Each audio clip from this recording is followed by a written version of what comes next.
Excellency,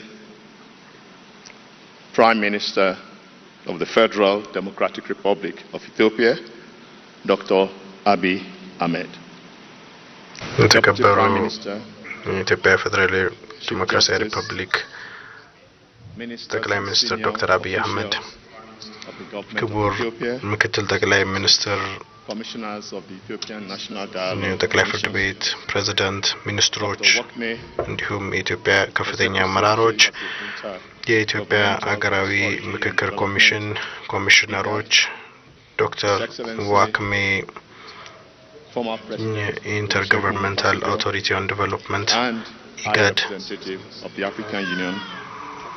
ጸሐፊ ኦሉሴጉን ኦባሳንጆ የቀድሞ የናይጄሪያ ፕሬዝዳንት የአፍሪካ ህብረት ተወካይ እንዲሁም የአፍሪካ ቀንድ ተወካይ አምባሳደሮች የዲፕሎማሲያዊ ተቋማት አባላቶች ክቡራትና ክቡራን በኮሚሽኑ ኮሚሽነር በመሐሙድ አሊ ዩሱፍ ስም ታሪካዊ ስፍራ ላይ ስለተጋበዝን እጅግ በጣም ደስተኞች ነን። እጅግ ሞቅ ያለ ሰላምታዬን ማቅረብ እፈልጋለሁኝ። ከክቡር ጠቅላይ ሚኒስትር በኋላ መናገሬ ደግሞ እንደ ትልቅ ክብር ነው የምመለከተው። ጠቅላይ ሚኒስትራችን እንዳሉት ይሄ ታሪካዊ ነው። እጅግ በጣም የዚህ ታሪክ አካል መሆናችን እንደ አፍሪካ ህብረት ያኮራናል። ጥልቀቱን፣ ስፋቱን፣ ጥንካሬውን፣ ተሳትፎውን እናደንቃለን። የሃይማኖት መሪዎች፣ ወጣቶች፣ የልማት አጋሮች ሁሉም እዚህ ክፍል የሚገኙት የአፍሪካ ህብረት ይህንን የዚህን ትልቅ ታሪካዊ ክስተት እንደሚደግፍ ያውቃሉ።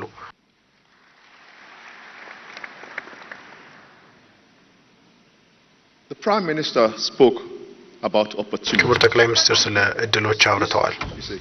ይሄ ታሪካዊ እድል ነው። ይሄ አገራዊ ምክክር ትልቅ ማረጋገጫ ነው። ኢትዮጵያ ሰላምን እንደምታዘልቅ፣ ለውጥን እንደምታመጣ፣ እድገትን እንደምታመጣ የሚያሳይ ነው። ይሄ ምክክር የአገራዊ ኃላፊነት መገለጫ እንዲሁም ሰላማዊ መፍትሄዎችን ለማምጣት መተማመኛ ነው። ብዝሃነትን ይወክላል። ክቡር ጠቅላይ ሚኒስትር ሁሉም ኢትዮጵያ ውስጥ ባሉት በሚባሉ ቋንቋዎች አውርተዋል። የተለያዩ አካባቢዎችን እየጠቀሱ ይሄ ለኛ እድገት ወሳኝ ነው። ሀገራዊ መግባባትን ለመፍጠር ነው። ታማኝ የሆነ ውይይት ለማድረግ አንድን ነገር ፍለጋ ነው። ሰላምና መረጋጋትን በባካችሁ ፍቀዱልኝ ክቡራትና ክቡራን ሶስት ቁልፍ የሆኑ መልእክቶችን ለዚህ ሀገራዊ ስብስብ ለማስተላለፍ። አንደኛው የአፍሪካ ህብረት ሙሉ በሙሉ በኢትዮጵያውያን የሚመራ የምክክር ሂደት ይደግፋል። ይሄ ሀገራዊ ባለቤትነት ያላቸው ሰላማዊ መፍትሄዎችን ለሀገራዊ እድገት ያመጣል። ሁለተኛው ለዚህ ስብስብ ማስተላልፈው መልእክት እንደ አፍሪካ ህብረት የኢትዮጵያ ሰላም መረጋጋትና አንድነት እጅግ በጣም ስልታዊ ነው። ምክንያቱም ለኢትዮጵያ ህዝብ ብቻ ሳይሆን ከዛም አልፎ ለቀጠናው እንዲሁም ለአህጉራችን ጠቀሜታ አለው። እዚህ እንደ አፍሪካ ህብረት ዋና መቀመጫችንን ከ63 ዓመት በላይ ኢትዮጵያ ውስጥ አድርገናል። እጅግ በጣም በዚህ በመወከላችን ክብር ይሰማናል።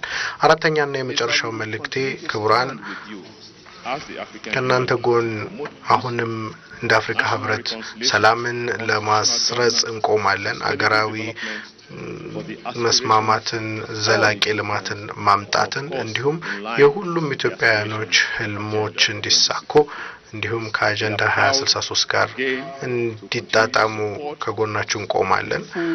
ከናንተ ጎን በመሆን ሙሉ በሙሉ በጋራ መግባባት እንዲሁም ታማኝነት ላይ ያሉ መርሆችን እንደግፋለን። እነዚህ ዋና መሪ መርሆች እንዲሁም የዲሞክራሲ እሴቶችና አካታችነቶችን የያዙ ናቸው።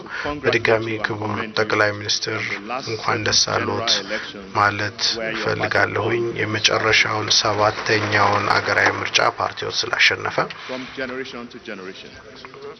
ከትውልድ ወደ ትውልድ የአፍሪካ ህብረት ከኢትዮጵያ ህዝብ ጎን ይቆማል። አመሰግናችኋለሁ።